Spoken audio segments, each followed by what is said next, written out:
Glasses. They say once seen, once believed. But not for Rosemary. This truth had passed her by. Her eyesight was poor, but she refused to wear glasses.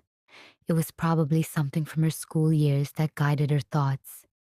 She remembered the boys making fun of poor little Georgina. "Broken Coca-Cola bottles," they'd yell. "You can't hit a barn wall from 5 meters away." Georgina took it calmly, Rosemary thought.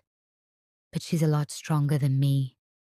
It was already dark outside as she drove out of the parking lot. She was having trouble driving, especially before the streetlights came on.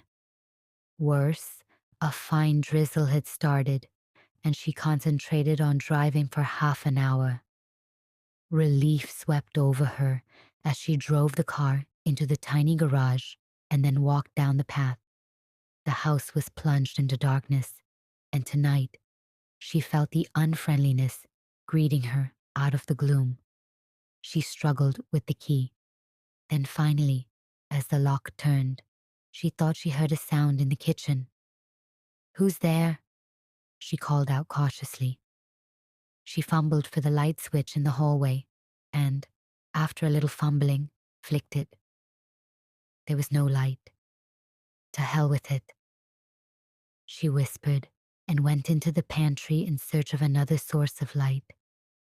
As she rounded the corner of the passage, Rosemary sensed a shadow crossing the window, but she wasn't sure.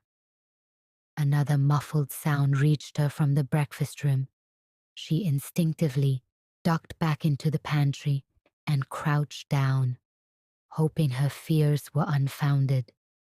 A few minutes passed, and her eyes began to adjust to the darkness.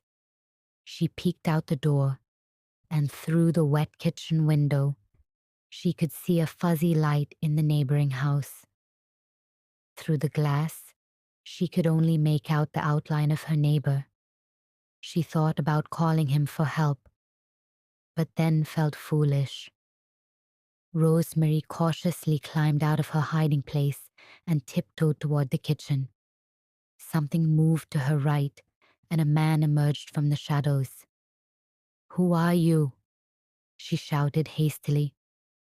The stranger held something in his hand that she couldn't make out, and then abruptly held it out to her. "Surprise!" shouted her friend Dawn. "Anyone want chrysanthemums?"